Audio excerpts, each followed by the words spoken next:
working properly. Let's try this again. All right, I think we're here now. All right, so hello everyone. I hope you can hear me and see me. If you can and everything's working properly, can someone leave me a comment over in the live chat area letting me know that everything is working properly? So it is good to be here. I am in the United States. I've been in Mexico if you've been following my YouTube channel, and we were in Mexico for about a month. We were gonna be there for about 2 months, but we ended up leaving early, not necessarily because of the coronavirus, but because of my internet connection was, quite frankly, horrible.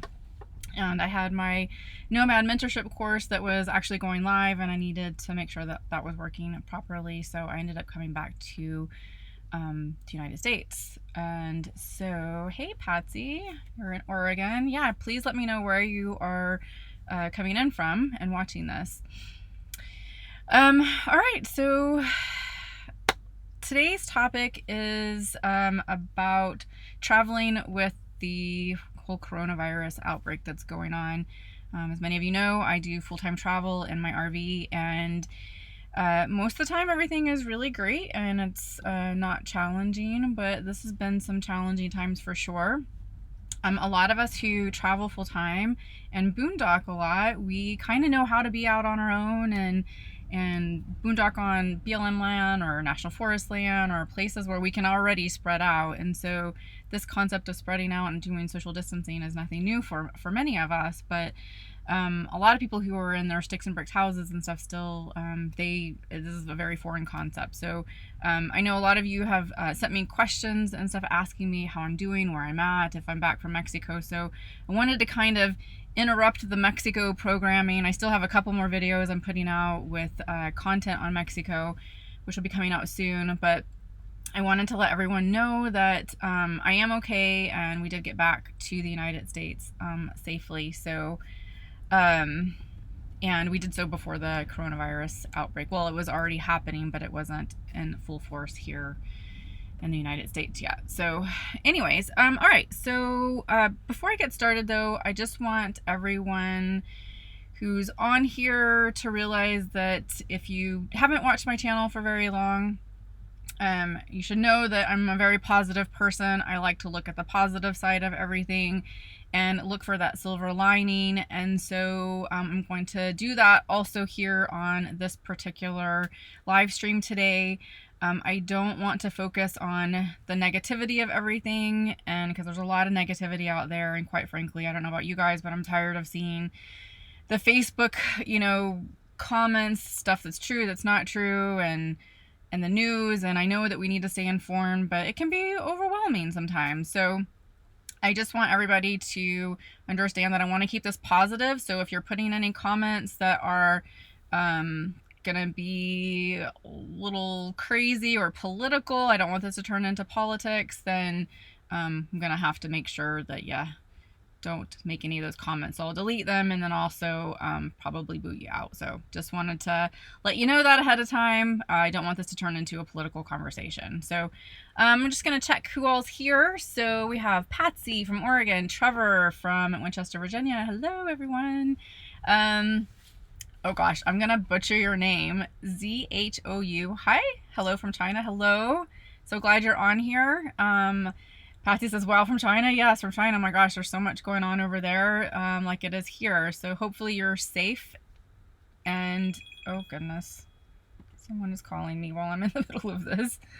Hopefully you guys are safe and there's no issues with you and your family. Sorry about that. A call came through. Let me just mute everything. I tried to do that ahead of time, but I guess I forgot. Okay. So let's see, who else do we have here? Rowdy Rogers is here. Hello from San Francisco Bay Area. Hello. Glad to see you here. Jason from Ohio. Reporter Gary. We can make virtual hugs since we aren't allowed to hug in real life. Exactly. Virtual hug to everybody. Life Alone. Andrew from Lubbock, Texas. Hello. And let's see. Patsy says, would love to hear more from, is it Zoe? How do you pronounce your name? Is it Zoe? Where is Tiffany? Tiffany's here. Missing you, lady. Hello. Hope you're safe somewhere. Okay. So you guys go ahead and you can post your questions. I'm gonna just talk about a few things and then kind of go back to questions, and then we'll just interchange between that. I'm gonna try to keep this to about 45 minutes at the most. Okay, let's see. Alex says, hi from San Jose, California. Hello. So glad to see you guys here. All right, so let's see. I already said that for those of you who are just getting here, I did leave Mexico. I'm in the United States now.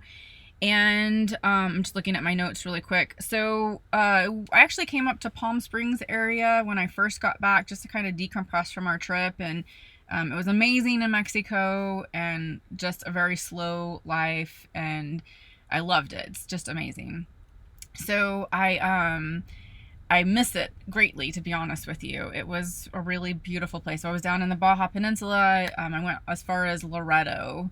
It was really, really incredible. So I do, like I said, I do miss it there. And I know some of my nomad friends are still coming back from Baja right now. I think a lot of them are back here now. But I did come to Palm Springs and kind of decompress a little bit and, you know, clean up the RV and stock, you know, my RV with groceries and all that kind of stuff. And at the time, the coronavirus, although it was going on, it wasn't as prevalent as what is happening right now. So we were actually in an RV park. I did get the Thousand Trails membership a while ago. And the only park that I've stayed at so far is the Palm Springs one. I've been there twice now. And so it was really amazing, and it was a nice place to decompress. And so after our 2 weeks was over, we actually left and went out to some BLM land, especially with everything that was going on. And so what I want to talk about today is kind of what we're all doing. I can talk about what's going on in my life with traveling as a full-time nomad in my RV with the state of affairs right now, and then also what some of my other RVing friends are doing to you know, keep their social distancing and make sure they're safe and not only, well, I don't know anybody that actually has the coronavirus, but making sure that they don't contract it and give it to somebody else. And so we'll talk about that. I'm going to give you also a couple of resources for those of you who are already RVing. There's a couple of Facebook pages that I want to send to you. I just tried to get on Facebook a while ago to post that I'm live, and I can't get on Facebook for some reason. I don't know if it's down or what. You guys leave me a comment if you can get to Facebook, but I will post these after I'm done, the links to these two resources when I mention them. So anyways, all right. Okay, so I'm out on BLM land, and of course where we're at, there's hardly anybody here, so social distancing at its best. And we have a place, we have a truck stop that's not too far from us where we can dump our tanks and get water and get a few like groceries in the truck stop, and then also of course get gas and propane, so we're very lucky to have that. And then also a small grocery store. There's a grocery store that's nearby, and thankfully so far we haven't seen any of the run on that particular grocery store, but it is a very small town that we're in, and I'm not disclosing that. So and that's not because of all of this, that's just who I am normally anyways. I don't always disclose where I'm at real time. So but we are safe. So so it's good to have that access to all of that. I'm hearing crazy stories about people going into grocery stores and there's just nothing there, or it's very limited. So anyway, so we haven't seen too much of that just yet. So that's good. Hopefully that stuff will actually get back to normal with the supply chain, I'm hoping. But I know it's important for everybody to keep their social distancing right now, to make sure they're wearing gloves and a mask. And I will tell you, like, I went into the grocery store the other day and I wore my mask and my gloves, and I didn't feel silly wearing the gloves, but I felt silly wearing the mask. It looks silly. It does. And I should show, I don't have the mask on me right now. Actually, it's over there. But it's the mask that I wore when I was in Alaska and there was the fires going on. And so I did look it up to make sure that it was okay to use during this time, and I can use it, but would it actually filter out any of the coronavirus? And it's called a I don't want to get it wrong. It's a P95 3M mask, and I did look it up on a medical site, and it's supposed to work. So hopefully it does. But anyways, my point is, I look stupid with it. I do, but I don't really care. And if any of you guys are out there who think you might look stupid with your mask too, and don't want to wear it, please wear it. It doesn't matter. Nobody cares what you look like, and everybody's probably going to be doing it sooner than later anyway. So wear your mask, please, so that we can get this thing under control. Anyways, that's my little public service announcement to everybody. Like, you haven't already heard that. But anyway, so I am wearing mine. I just want you to know I'm wearing that and my gloves and being really careful. Let's see what else. So part of what I wanted to talk about too was, you know, traveling, of course, like this. Like, how hard is it? Is it getting harder for us? You would think that it would be easy, and to some degree it is, but we're hearing of a lot of closures. And so closures meaning there's rest stop closures. A lot of the states that are closing their state parks, some of them, when they're closing their state parks, they're also closing some of the rest stops. And that's obviously difficult for us who are full-time travelers, but mostly I would say for truck drivers. And right now it's like really important for the truck drivers to have access to these areas because they're putting in a lot of hours getting supplies out to people, you know, groceries and toiletries and like all the essential stuff, right? And so that's been a little bit disappointing to see that, but I'm hoping that with time, maybe some of those can open back up where it's not going to be such a big deal.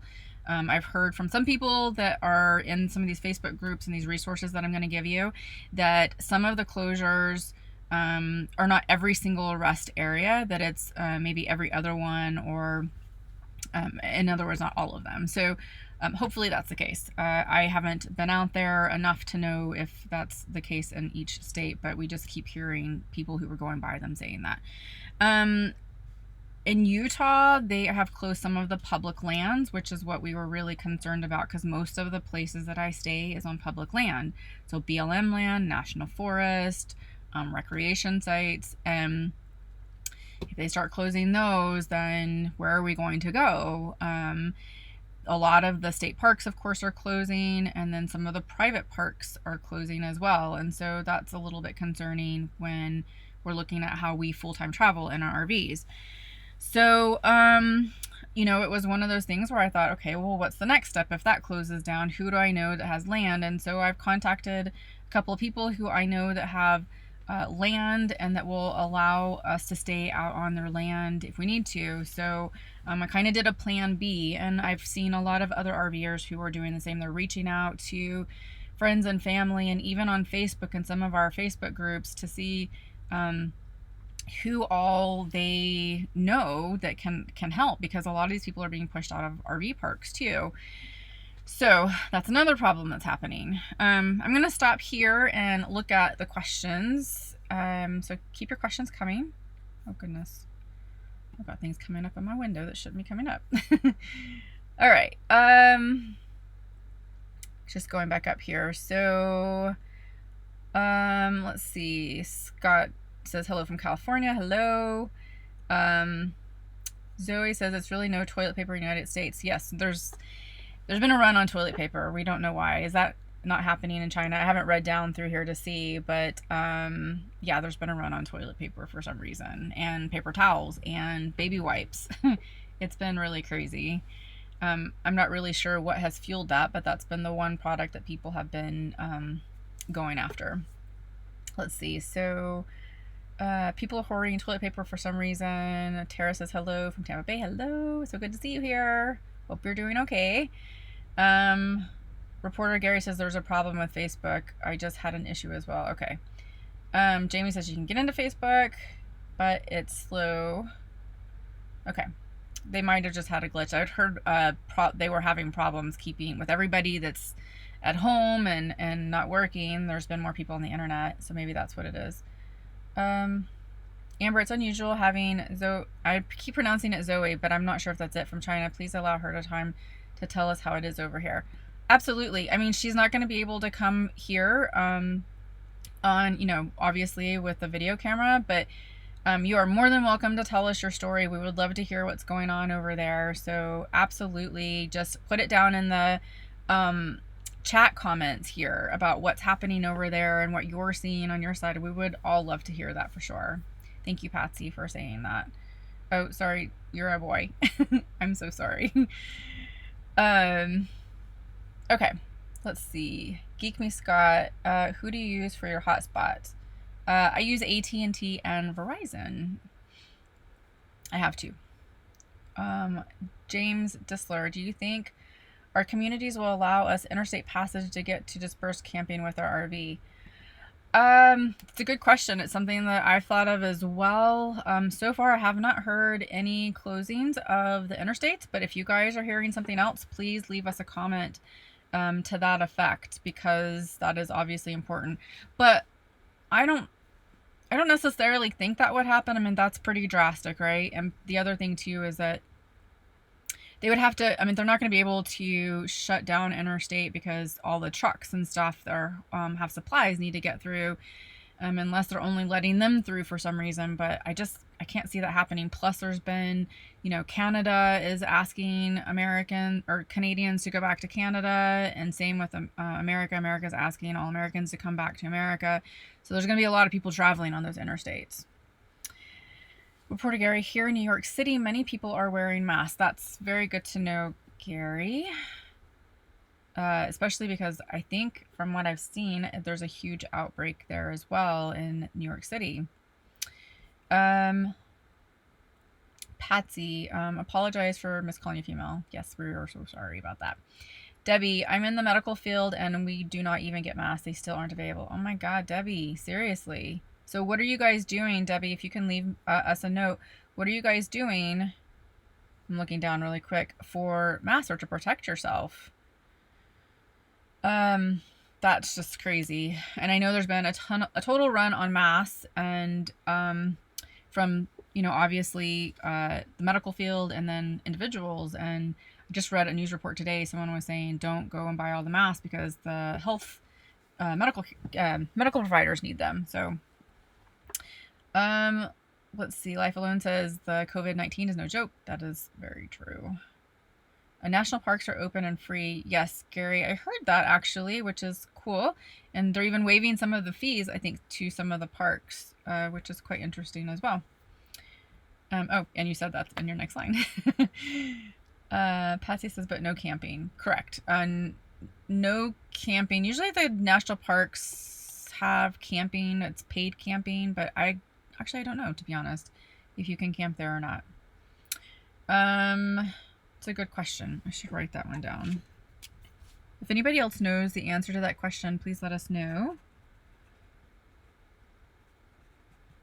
Okay.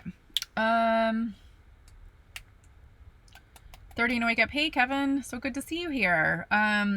What about BLM land? So BLM, yeah, well, that's where we're at now. So far, it hasn't closed in most of the states. I've only heard of it in Utah. And the specific guideline for Utah was that you could it was coupled with or grouped with a bunch of places: motels, hotels, public lands, and there was one more and I can't remember what it was. But it basically said, no overnight camping unless it's for business. So I don't know how they can regulate that, but that's what the statute said. So, or the regulation said. Reporter Gary, I think it would be very difficult to close down BLM land. I agree. BLM okay in Oregon. That's good. Let's see. Traveling solo. Hey, Maury. So good to see you here. Hello from snowy Pine Top Lakeside. Let's see. Life Alone. Okay, I got that one. Billy says, if any travelers need a place, I have an extra room in my condo. Just message me. I'm in Wilmington, North Carolina. Oh, that's amazing, Billy. Thank you so much. I appreciate you saying that. In fact, I'm going to I'll just do that now. There's a couple of resources. I don't know if you'll be able to get to it, but let me just go to my other screen here. There's one called the Coronavirus News for RVers. I'm going to post that now. That one is a great resource for RVers who are, of course, dealing with, the outbreak, obviously, here with everybody else. And they need more information about how this is affecting them as an RVer. And so there's some really great information there for people. And then another one, let me just grab the link here, is called Displaced Nomads and Full-Time RVers Relocation Resource. And Billy, that one would be a good one for you to possibly put your information if you want to. There it is right there. That's the second one. This one doesn't have, just has numbers as the extension on it, but both of those are really good. So people like you, Billy, thank you very much, by the way. Billy has been, I don't know, following me for a very long time, actually. I can't, probably from the beginning, I don't know, but Billy has always been absolutely amazing and kind and offered up his place out there. And so if anybody needs that as a resource, sounds like Billy is available for that. So I really appreciate that, Billy. We need more people who are doing that. Patsy says, last Thursday I self-isolated. Yeah, that's good, Patsy. A lot of us are doing that now. And it's interesting because like us as nomads being out here RVing full-time and on BLM land, I don't know really what's going on in the city and if people are really like taking this seriously. So that would be interesting if you guys in the city could comment on that. Let's see. Joanne D, working from home indefinitely. Yep, I think that's good too. A lot of people are going to that. I think too with that, hopefully a lot of the companies will realize how easy it is actually for people to work from home. Now that may not be the case for all companies, but it might actually bring about a good change in the workforce where companies see that employees can work from home, it's cheaper for them, and that it can actually work and be more beneficial. It actually makes people happier sometimes to be able to work from home, and also statistics are that they're more efficient in their job because they're not getting inundated a lot with people coming to their desk. So this might actually bring about a good change, which is one of the things that I wanted to talk about as well, is that it's my silver lining, if you will. And look, guys, I'm not gonna lie, I don't watch news a lot of times because I just don't like how it's a lot of them is very fear-based.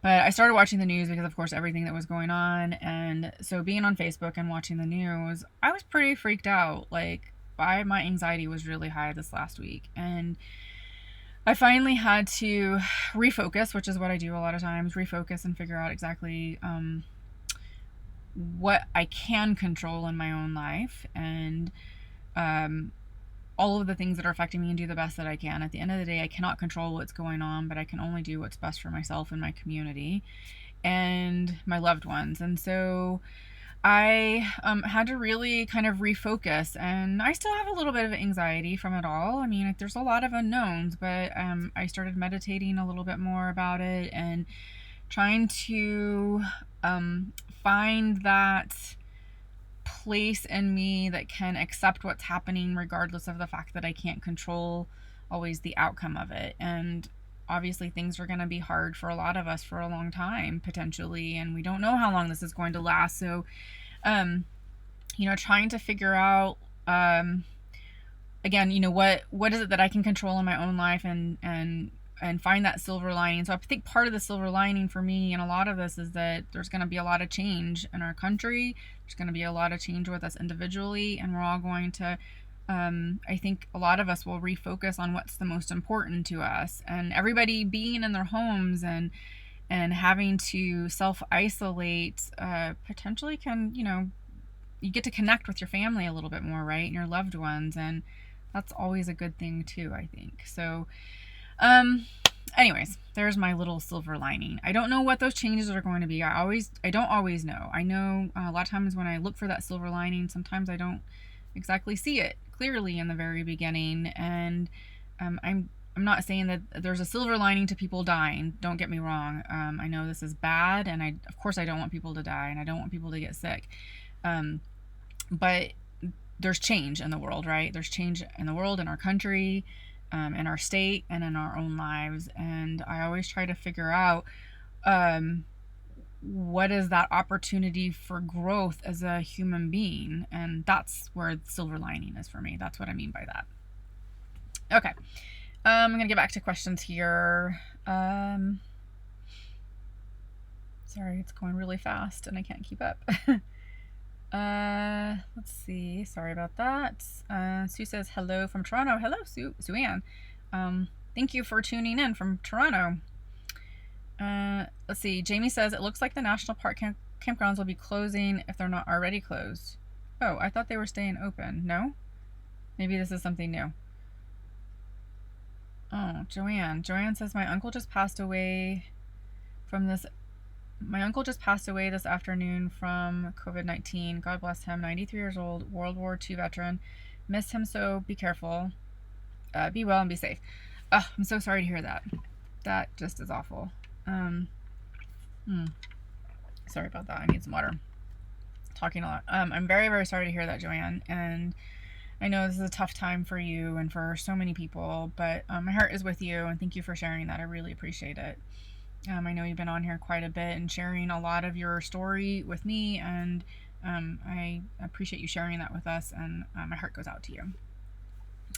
Kevin says, thumbs up. Thank you, Kevin.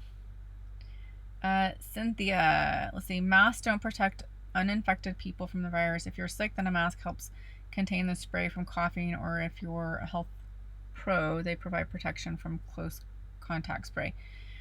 Yeah, I've heard quite a bit back and forth about that. I don't know. I think it's good to wear the mask nevertheless, right? Billy says, thank you for the link. I'll check it out. Yep, following from day one. Thanks, Billy. Jamie says, hugs to Joanne. My uncle was from Ludlow, Vermont, FYI. I did not know that. I love Vermont too.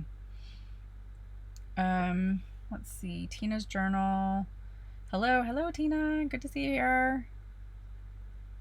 Let's see. Tara. TNT. On BLM. So TNT is on BLM outside of Yuma and self-isolated. I haven't noticed a difference, but I'm dreading having to resupply. Yes, I heard the grocery stores down in Yuma were decimated, but I think I've heard from several people that they have been able to go from, to basically get everything they need by going to 3 or 4 different grocery stores. So hopefully, I'm hoping that in the next couple of weeks, everything will be resupplied, but I mean, gosh, you just don't know, right? Jamie says the unknowns are giving me anxiety as well. Yeah, I agree, Jamie. It's hard. We've never been in this place before in our country, and frankly, I don't think for the entire world. So it's a difficult place to be. Maury says, I see a story from 3 hours ago that Oregon State Park and forest campgrounds are closed. Yes, they did close. I heard that too. Patrick the Nomad. Hello, Patrick. So good to see you here. I'm 74, having breathing issues and reside in Thailand. The masks do help stop bad air pollution from getting into my lungs and keep my immune system somewhat better. Thus, I recommend masks. Yes, I totally agree with you. Thank you for posting that. And I hope you are feeling better. And hopefully you have the resources over there to get the help that you need. I know you've been over there for a while. And I think the last time you and I talked, you said that there was definitely medical hospitals and stuff nearby. But keep us posted for sure about what's going on with that, Patrick. Traveling Solo says, California yesterday? What did I miss about that, Maury? Oh, were you in California yesterday? No, you're somewhere else. Sorry, I must have missed something. California closed yesterday. Yes, they did. And some of the cities, of course, are on lockdown. Jamie says the national parks will start open so people can hike, for example, but the facilities, hotels, restaurants, and campgrounds within the parks will be closing. Thanks for the kind words, Amber. Yes, you're so welcome. Okay, so let me get back then. Keep posting if you have any questions over here. Let's see. We already talked about closures, and okay, so what are we all doing? So basically, I'm going to kind of explain it before, where a lot of us are on BLM land. A lot of my escaper friends, you heard me talk about escapers, they are also congregating together, but in smaller groups. And a lot of it is, they just really like camping together, first of all, but it also helps for safety measures, right? If someone does get sick, then they have someone to help them. And so there's a lot of us who are solo, and it's nice to be able to have somebody to be there with you and make sure that, like I said, in case you do get sick, someone's there to help you. But I think having the support of the people near you that you're camping with during this time is also kind of comforting. And so they are in smaller groups and they're all spread out kind of around the Southwest. And some have actually gone home, back to their homes. They have a house somewhere or back to their families. So we're seeing a lot of that too, where they've wanted to just leave where they're at, cancel all their travel plans, and go straight home. Or be with their family. So we're seeing that as well. But so far, I haven't heard of anybody having issues with dumping their tanks or getting water anywhere. I don't really foresee that happening, just because there's so many places you can do that at. It will be limited, I think, if we're seeing the state parks close and some of the RV parks close, then those things will be limited, but they are accessible. So there's travel stops like truck stops and things that you can go to also dump your tanks. For us, because we're in a Heimer and we have the cassette toilets, we can dump those cassette toilets in any kind of a regular toilet or a pit toilet. So if we see anything like that, we have that availability, which is good. But not all RVs have that, so they are going to be limited as to what they can dump in. Let's see. So groceries, grocery stores are everywhere, right? But everybody, I think all over the world is having issues with groceries right now. So I think everybody is hearing to basically keep, obviously you can go get groceries, but only take what you really need. For then don't hoard stuff, because we need to leave groceries there for other people who need it. And we need to kind of get back to where we were before, where we didn't have the supply issue. So I know a lot of it's panic. I will say that I did it myself. I didn't take too much, but I took what I needed for the next 2 weeks is what I did, just because I bought. Didn't rob the store by any means, but you know what I mean. So I went and purchased things that would last me for the next couple of weeks. A lot of shelf-stable food, which I kind of got a little bit of a laugh over, because I was like, I'm going to need some major Tums from eating all of this stuff, because it was like macaroni and cheese and pasta sauce and things that I don't do well with. So I can eat them, but I just don't eat them a lot, and so it hurts my stomach a little bit. So anyways, shelf-stable food. So I did that, but let's see. So most of us, I think, still have access to groceries. I haven't heard of anybody necessarily running out of groceries. I think they're replacing things as needed, or not as needed, but as fast as possible. Okay, so I told you about my plan B. I'm just looking at my notes. So I did find a couple of people who have land available to me. I can go out on their land and stay and be near some other people. Again, so we can kind of have that comfort of having people around you, but still keeping distance. And so that will actually be good. So be able to wait it all out a little bit. And the land that I looked at is further north. So as it heats up down in the southern regions, we are getting into those hotter times here soon, especially in California, Southern California, and we'll need to start moving at some point. So that will be the interesting part, is when we all have to start moving north with all of these closures, and we just don't know what other closures there will be. It's such a fluid situation. It changes day by day, but I really hope that, obviously, as I'm sure as much of you guys do, that this will go away as quick as possible, and hopefully all of our efforts to keep the social distancing, the gloves, the masks, the washing our hands, and washing the surfaces and stuff like that will keep it at bay and keep people from contracting it and spreading it. So hopefully it will be over as soon as possible. Let's see. We have Kristen from Mexico. Hey. Yeah, you and I have been texting actually back and forth, I think, on Instagram is what I was thinking of. Let's see. I'm late to the party. Where are you now? Southern California, actually, is where I'm at. Let's see. Joanne, I hope you are good to go and doing well. Maury, sorry if I misspelled your name. Nope, you spelled it right for Maury's name. Let's see. And Maury, obviously, feel free to give commentary about how you're doing, because I think a lot of people know you from this channel as well. Let's see. Oh, and Christine, actually, I think is how you pronounce your name. How's everything going in Mexico? I know a lot of my nomad friends left that whole area and came back to Baja, or to the United States. Sorry, I think I need to get some water here.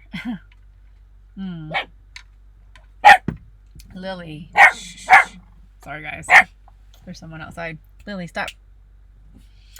Let's see. Billy says you can always check marinas for tank dumping and freshwater. Oh, that's a good idea. I didn't think about. I don't think I've ever dumped at a marina before. But great idea. Joanne, watch out for bandit toilet paper hoarders. Dangerous stuff, toilet hero. I was like, what? Yes. Billy says also if you ask the dockmaster, they let you park in their lot sometimes. Thanks, Billy. Let's see. Mr. Mitchell, I have no tissue in my household. Uh-oh. What are you using, Mr. Mitchell? There's a lady that I know actually on social media.